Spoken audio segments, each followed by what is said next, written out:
and welcome to Shanta's Table Quick Recipes. இன்னைக்கு வந்து உங்களுக்கு ரொம்ப குவிக்காக அருமையாக நல்ல சுவையாக செய்யக்கூடிய ஒரு பம்கின் ரெசிபி. பூசணிக்காய் இதில் வந்து ஒரு 1 கிலோ கிட்டத்தட்ட 1 கிலோ இருக்குது. இதை வந்து இப்போ ரெக்டாங்குலர் பீசஸாக, அதாவது நீள் சதுரமான பீசஸாக நான் வெட்டி வச்சுருக்கேன். இதுக்கு தேவையான மற்ற பொருள்கள் என்னென்னா, வெங்காயம், இது வந்து அரைவாசி வெங்காயம் எடுத்துருக்கேன், ஒரு பச்சை மிளகாய், 3 பல்லு பூண்டு, இது வந்து ஜீரகம், டெசிகேட்டட் கோகனட், அப்புறம் வந்து கருவேப்பிலை, இது காஞ்ச மிளகாய் 2, கடுகு. ஸோ இவ்வளோ தான் எங்களுக்கு தேவை. இதோட எங்களுக்கு உப்பு, மஞ்சள், கொஞ்சம் எண்ணெய் தேவைப்படும். ஓகே, முதல்ல வந்து நாங்கள் இந்த பூண்டு, அப்புறம் வந்து பச்சை மிளகாய், இது வந்து சீரகம் 1 டீஸ்பூன். ஸோ இது 3ஐயும் போட்டு முதல்ல இப்படி ஒரு சின்ன உரலில் கொஞ்சம் தட்டி எடுத்துக்கணும்.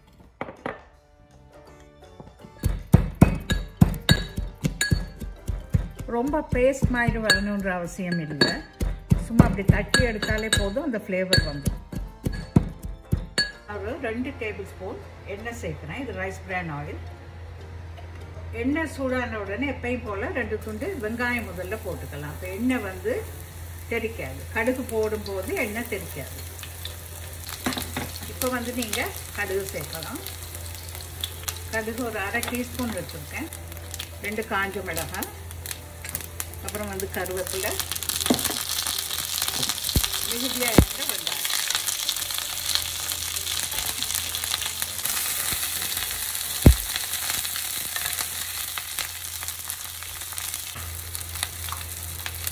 இதுக்கு வந்து ஒரு பிஞ்ச் உப்பு சேர்த்துக்கலாம்.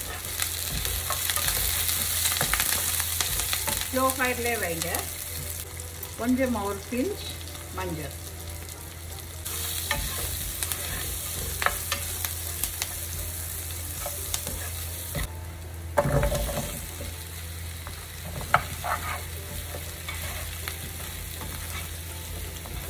இப்போ இந்த பூசணிக்காய்க்கு தேவையான அளவு உப்பு. ஸோ இதில் வந்து நான் இப்போ இன்னொரு 1/2 டீஸ்பூன் உப்பு நான் சேர்க்குறேன். அப்புறம் வந்து ஒரு 1/2 டீஸ்பூன் மஞ்சள்.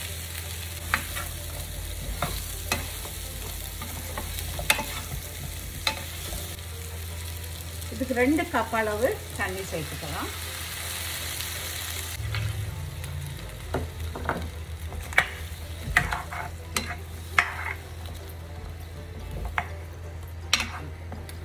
இப்போ நீங்கள் இதை ஒரு மூடி போட்டு அப்படியே மூடி கொஞ்சம் ஃப்ளேமை வந்து அதிகப்படுத்தலாம். நெருப்பை அதிகப்படுத்திட்டு பம்கின் நல்லா வேகும் வரையில் இதை அப்படியே மூடி வைக்கலாம். இடையில கொஞ்சம் பார்த்து கொஞ்சம் கிளறி விடுங்க.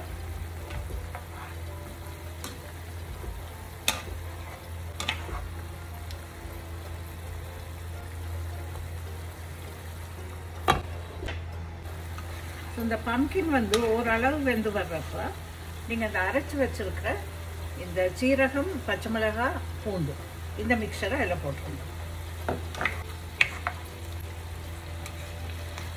எதனால் 2 மிளகாயும் போடணும்னு நீங்கள் யோசிக்கலாம். பட் காஞ்ச மிளகாயிலிருந்து வர்ற ஃப்ளேவர் வந்து வேறையாக இருக்கும், பச்சை மிளகாய் ஃப்ளேவர் வந்து வித்தியாசமாக இருக்கும். இப்போ ஓரளவு வெந்துருக்கு. ஸோ இந்த ஸ்டேஜில் நீங்கள் அடுப்பை கொஞ்சம் நல்லாவே குறைக்கலாம். அடுப்பை குறைச்சிட்டு இதை மூடி வச்சுருங்க. இதில் தண்ணி நல்லா வற்றும் வரையில் நீங்கள் இதை வேக விடணும். இது கொஞ்சம் ட்ரையாக வரணும். இந்த ஸ்டேஜில் நீங்கள் உப்பு பார்க்கலாம். உப்பு பார்த்து உப்பு பத்தலைன்னா கொஞ்சம் நீங்கள் சேர்த்துக்கலாம். கொஞ்சம் உப்பு தேவைப்படுது. ஸோ நான் கொஞ்சம் ஜஸ்ட் பிஞ்ச் ஆஃப் சால்ட் சேர்த்துக்கிறேன். ஸோ இதே சமயம் வந்து டெசிகேட்டட் கோகனட் அதையும் சேர்க்கணும். ஸோ இங்கே வந்து 3/4 கப் டெசிகேட்டட் கோகனட் நான் எடுத்துருக்கேன். இது ரொம்ப குழஞ்சு போகாமையும் பார்த்துக்கணும். இப்படி பீசஸ் இருக்காங்க இருந்தால் தான் நல்லா இருக்கும்.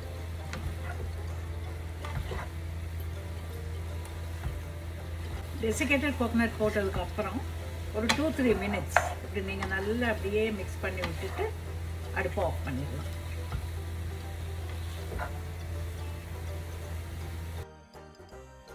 கோகனட் பம்கின் அருமையாக ரெடியாக இருக்குது. எல்லோரும் இந்த ரெசிபியை ட்ரை பண்ணி பாருங்கள். ரொம்ப easy recipe and cheap also.